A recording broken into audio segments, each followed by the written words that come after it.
கிறிஸ்துவுக்குள் பிரியமானவர்களே, நம்முடைய தேவனாகிய கர்த்தரும் இரட்சகருமாகிய இயேசு கிறிஸ்துவின் நாமத்தினாலே அனைவரும் கிருபையும் சமாதானமும் உண்டாவதாக. இந்த நாளில் நம்முடைய தியானத்திற்காக சங்கீதம் 99:1 வாசிக்கிறேன். கர்த்தர் ராஜரிகம் பண்ணுகிறார். கர்த்தர் ராஜரிகம் பண்ணுகிறார் என்ற இந்த செய்தி சங்கீதம் 96:10, 97:1, 99:1 ஆகிய சங்கீதங்களில் திரும்ப திரும்ப பரிசுத்த ஆவியினால் பதிவு செய்யப்பட்டிருக்கிறதை நாம் வேதத்திலே வாசிக்கிறோம். இந்த வார்த்தை வெளிப்படுத்தின விசேஷம் 11ஆம் அதிகாரம் 15ஆம் வசனம், 19ஆம் அதிகாரம் 6ஆம் வசனத்திலும் கர்த்தர் ராஜரிகம் ராஜ்ய பாரம் பண்ணுகிறார் என்று சொல்லப்பட்டிருக்கிறது. ராஜரிகம் அல்லது ராஜ்ய பாரம் என்றால் கர்த்தர் ஆட்சி செய்கிறார் என்று அர்த்தம். உலகம் முழுவதும் உள்ள அனைத்து தேசங்களிலும் கர்த்தரே ஆட்சி செய்கிறார். அமெரிக்காவையும், ரஷ்யாவையும், சீனாவையும், ஜப்பானையும், வடகொரியாவையும், தென்கொரியாவையும், எல்லா தேசங்களையும் கர்த்தர் ஆட்சி செய்கிறார் என்று அர்த்தம். அமெரிக்காவில் டொனால்ட் ட்ரம்ப் ஆட்சி செய்கிறார். ரஷ்யாவில் புடின் அதிபராக ஆட்சி செய்கிறார். வடகொரியாவிலே கிம் அதிபராக ஆட்சி செய்கிறார். நமது இந்தியாவில் மோடி பிரதம மந்திரியாக இருந்து ஆட்சி செய்கிறார். இப்படி யார் ஆட்சியாளர்களாக இருந்தாலும் பூமி முழுவதையும் கர்த்தர் ஆட்சி செய்கிறார் அல்லது ராஜ்யபாரம் செய்கிறார் என்றுதான் வேதம் நமக்கு சொல்லுகிறது. பரிசுத்த வேதாகமும் சொல்லுகிறது. வெளிப்படுத்தின விசேஷம் 1ஆம் அதிகாரம் 5ஆம் வசனத்திலே பூமியின் ராஜாக்களுக்கு அதிபதியுமாகிய இயேசு கிறிஸ்து என்று அங்கே சொல்லப்பட்டிருக்கிறது.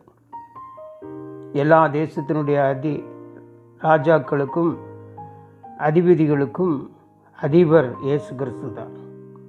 தானியேல் 4:17, 25, 5ஆம் அதிகாரம் 21ஆம் வசனம் ஆகிய வசனங்களிலே உன்னதமானவர் மனுஷுடைய ராஜ்யத்திலே ஆளுகை செய்து தமக்கு சித்தமானமாக இருக்கிறவனுக்கு அதை கொடுக்கிறார் என்று சொல்லியிருக்கிறது. தானியேல் 2:21 கர்த்தர் தான் ராஜாக்களை தள்ளி ராஜாக்களை ஏற்படுத்துகிறார் என்று சொல்லியிருக்கிறது. மாநில முதல்வர்களாக, கவர்னர்களாக இருந்தாலும் சரி, நீதிபதிகளாக இருந்தாலும், எந்த அதிகாரங்களிலே இருக்கிறவர்களாக இருந்தாலும் தேவனாகிய கர்த்தரால் அவர்கள் நியமிக்கப்பட்டவர்கள். ரோமர் 13:1 எந்த மனுஷனும் மேலான அதிகாரம் உள்ளவர்களுக்கு கீழ்ப்படிய கடவன், ஏனென்றால் தேவனால் என்று ஒரு அதிகாரம் இல்லை, உண்டாயிருக்கிற அதிகாரங்கள் தேவனாலே நியமிக்கப்பட்டிருக்கிறது என்று சொல்லியிருக்கிறது. யோபு 9:24 உலகம் துன்மார்க்கர் கையில் விடப்பட்டிருக்கிறது, அதில் இருக்கிற நியாயாதிபதிகள் முகத்தை மூடி போடுகிறார், அவர் இதை செய்கிறதில்லை என்றால் பின்ன யார் இதை செய்கிறார் என்று கேட்கிறார். ரோமர் 13:2-3 வசனங்களிலே ஆதலால் அதிகாரத்திற்கு எதிர்த்து நிற்கிறவன் தேவனுடைய நியமத்திற்கு எதிர்த்து நிற்கிறான், மேலும் அதிபதிகள் நற்கிரியைகளுக்கல்ல துர்க்கிரியைகளுக்கே பயங்கரமாயிருக்கிறார்கள், ஆகையால் நீ அதிகாரத்திற்கு பயப்படாதிருக்க வேண்டுமானால் நன்மை செய், அதனாலே உனக்கு புகழ்ச்சி உண்டாகும் என்று வேதம் சொல்கிறது. நீதிமொழி 12:1 ராஜாவின் இருதயம் கர்த்தரின் கையில் நீர்க்கால்களைப் போல் இருக்கிறது, அதை தமது சித்தத்தின்படி அவர் திருப்புகிறார் என்று சொல்லியிருக்கிறது. நீதிமொழி 8:15-16 வசனங்களிலே என்னாலே ராஜாக்கள் அரசாளுகிறார்கள், பிரபுக்கள் நீதி செலுத்துகிறார்கள், என்னாலே அதிகாரிகளும் பிரபுக்களும் பூமியில் உள்ள சகல நியாயாதிபதிகளும் ஆளுகை செய்து வருகிறார்கள் என்பதை நாம் ஒரு காலம் மறந்து போய்விடக்கூடாது.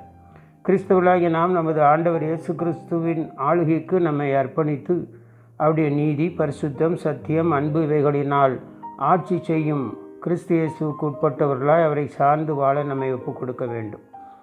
உலக அரசாட்சிகள் எல்லாம் ஒரு நாள் ஒழிந்து போம், கிரீடங்கள் தலைமுறையாய் நிலை நிற்பதில்லை, ஆனால் நம் ஆண்டவருடைய ராஜ்யம் அவர் அரசு மட்டும்தான் என்றும் நிலையாக நிற்கும்.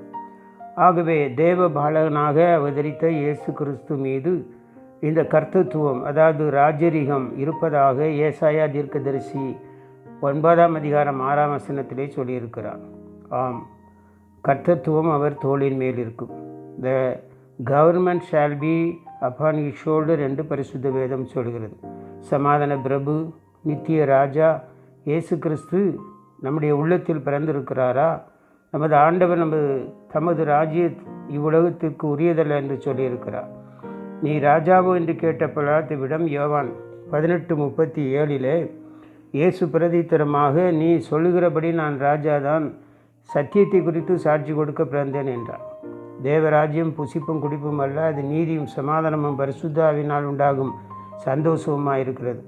நமது இரட்சகர் கற்றுக் கொடுத்த அந்த ஜெபத்தின்படி மத்தேயு 6:10 உம்முடைய ராஜ்யம் வருவதாக என்று சொல்லி முதலாவது என்னுடைய ராஜ்யத்தையும் அவருடைய நீதியும் தேடுகிறவர்களாக நாம் காணப்பட வேண்டும்.